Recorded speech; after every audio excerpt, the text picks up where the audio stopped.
Tere! Mina olen siis Andrus ja olen Tartu tehases karastuse meister. Minu nimi on Ragnar ja ma töötan siin tootmistöölisena. Mina olen Piret. Mina töötan klaasilõikuses ja olen klaasilõikelaua operaator. Mina olen Martin, ma töötan kolutehases tõstukijuhina.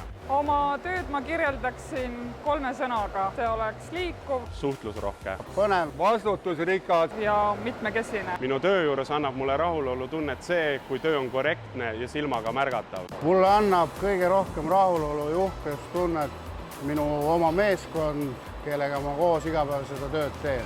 Minu silmis teeb töötamise eriliseks meie ettevõttes meeldiv kollektiiv, tööõhkkond ja muidugi turvatunne, et kui mul on vaja abi, siis mind aidatakse nii nõu kui jõuga. Tunnen uhkust selle üle, et meil järgitakse väga ohutusnõudeid ja et ma saan alati sama tervelt koju minna, kui ma siia tulin. Tegemist on eestimaise ettevõttega, mis pakub üha enam kvaliteetseid tooteid Põhja- ja Lääne-Euroopas. Minu jaoks oli kõige meeldejäävam hetk ehk see, kui olin esimest päeva ilma vanema tõstukijuhita tööl.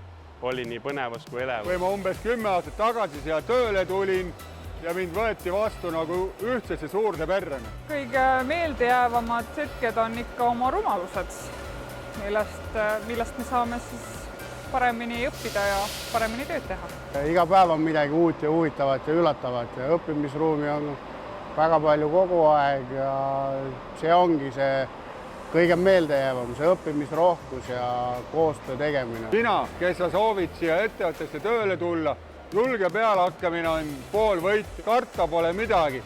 Kõik, mida vaja, antakse koha peal ja tehakse ka vajalikud väljaõpped. Kui sa oled valmis tegema ja õppima erinevaid tööprotsesse, siis sa ka sobid siia. Rõõmsameelsust, positiivsust ja julget pealehakkamist. Proovima peab, kes ei proovi, see ei tea.